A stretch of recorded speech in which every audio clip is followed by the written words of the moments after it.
Yo, yo, yo! First and foremost, I want to make two apologies. First apology is I'm really out of practice in terms of commentary, and this will probably be awful. So please bear with me. I will hopefully get back in the swing of things, get things ticking over nicely the way they used to. Not that I was ever that good, but at least I could talk a lot. You know what I mean? I never shut my mouth. The second thing I want to apologize is I was intent on uploading a video yesterday, which would have been this video and whatever commentary it would have been. But then a whole pile of shit happened, which we will get onto in a minute or two. The first thing that I actually want to talk about, the first proper topic I'm talking about here, insofar as it's a topic, is grown man gaming. Now, if you're a sub on my other channel, or this channel, because this will probably go up on both channels, because I have two channels. Wow, what a big deal. But yes, I have two channels, and Big Bad Booty Daddy Mike and Is There Any Sense, this will go up on both channels. So Aaron and I did a video.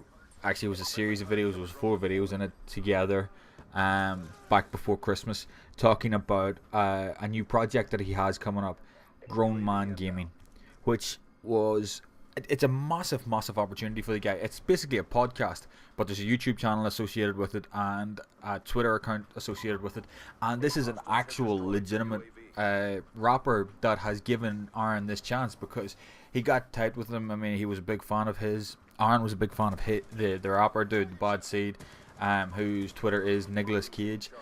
Aaron was a big fan of his for a while, hit him up about using some of his music, and the guy actually replied to him and let him use some of his music in some of his videos, and then things went from there. Aaron managed to get talking to him, and the dude has offered him this sort of podcasting because through getting to know Aaron and the YouTube game, he's realized that there is a massive demographic on YouTube. I mean, millions of people watch gaming videos, so that's a big advertising thing, you know. And this guy isn't just a rapper, like he has a massive sort of media thing going on, like where he has a lot of different people working on this sixth man radio, where they do a lot of different kind of shows and podcasts and that kind of stuff.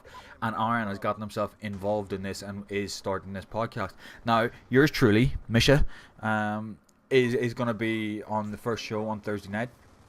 When I know more, I will put links on Twitter and shit like that for it. And I don't know how regularly I'm going to be on it. Aaron has asked me to be like a guest on it, so I don't know whether I'm going to be on it all the time or not. It's Aaron and Chase Money are the two main presenters of the show, and I think they're going to try and have at least one person with them every night that they're doing it. I think it's going to be once or maybe twice a week. I'm not entirely sure. Probably just once a week to start with, and to see how it goes. But like I said, they're going to try and have somebody with them all the time, because then if you have 3 people on the show and one person has to back out, you've still got 2 people and you've still got a conversation and you've still got a show.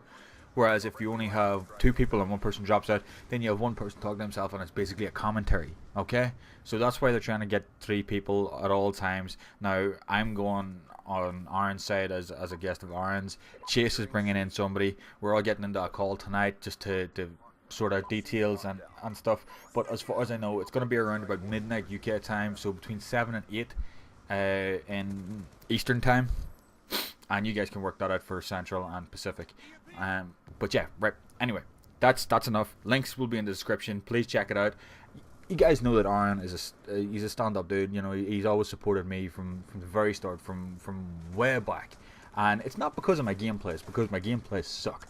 It's because of my commentary. And for the guy to have gotten this opportunity, I'm so pleased for him. And for him to have offered me the opportunity, I am very honoured and very happy about that. But to move on, the reason I didn't get this video done yesterday was I had the video rendered, the commentary not done, but I had the video rendered and ready to do the commentary. And then I was just checking my emails, waiting for the whole process to tick over. It was at 95%, waiting for it just to get that last little push. Giggity. I don't even know, was that a giggity? That wasn't really a giggity, was it? No, it wasn't. Whatever. But I was waiting for the video to just be ready so that I could do the commentary, just get into it, balls deep. Let's get it going. I mean, I uploaded videos, Wednesday, Thursday and Friday last week, or Thursday and Friday last week, I don't know.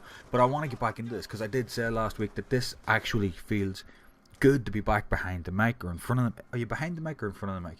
Behind the screen, in front of the mic? I don't know. But it feels good to be doing this again, because, well, I've had a lot of shit going on. I mean, you guys know that. I'm not going to go over that again, because I do feel like a whiny bitch a lot of the time.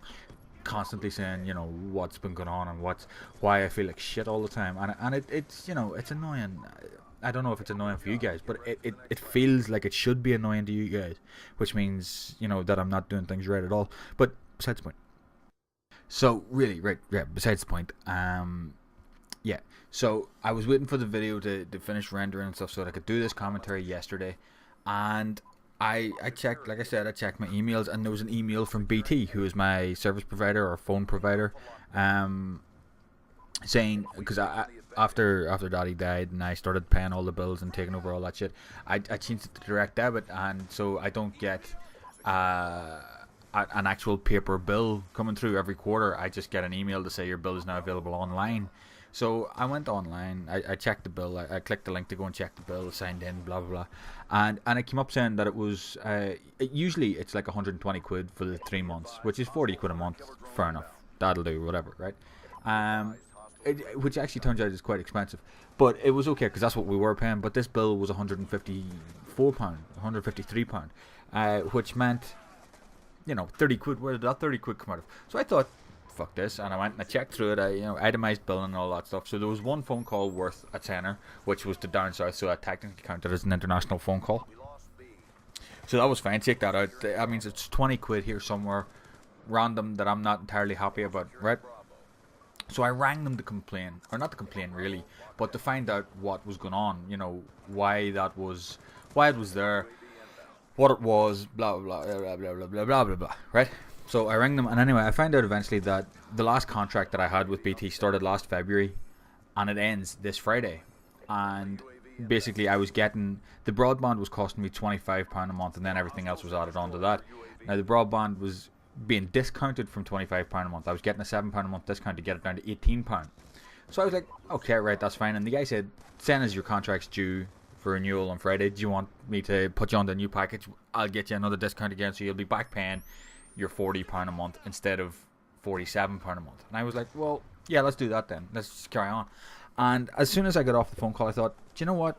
That sounds like I probably should check around. So what I did was I went and I found this other, and apparently they've been the award-winning service provider in the UK for the last 2 or 3 years. They're called PlusNet. And when I went and I checked them, their line rental was slightly cheaper. It was like £150 cheaper than BT. But the broadband, I was paying, now bear in mind, broadband was 18 quid with, and that's unlimited usage. That was 18 quid with BT. With PlusNet, it was $9.99. But if you sign up in the next 3 days, you get it for 50% off for the first 12 months. So that turns out to be $4.99, which is a saving of £14 or £13. Massive saving. And then the calls, we were getting anytime calls, which was costing 15 quid with BT. But with PlusNet, it was £4, which is a saving of 11. So that means I was going to save £23, £24, something like that, a month by switching to PlusNet. So I said, right, I tell you what, the guy with BT said that the contract wouldn't start until midnight, sort of last night. So basically today, the 5th of February. So I got onto the phone to PlusNet and I was saying to them, and they said, right, we'll take care of everything. We'll inform BT that you're leaving them. All we need for you to do is get a MAC key, which is your migration authorization code key. And I said, right, well, it should be fine because it says the contract doesn't start until tomorrow, so fine. So I rang BT. BT said, no, you only had until the end of the phone call, and you were advised of this, that you only had to the end of the phone call to make your decision, and you chose to stay with us, so your contract has already started, so we can't give it to you. So I'm pissed. I've been trying to sort that out, and that's why I didn't get this video up yesterday. Listen, stay tuned. I love you all. Peace, love, and puppies.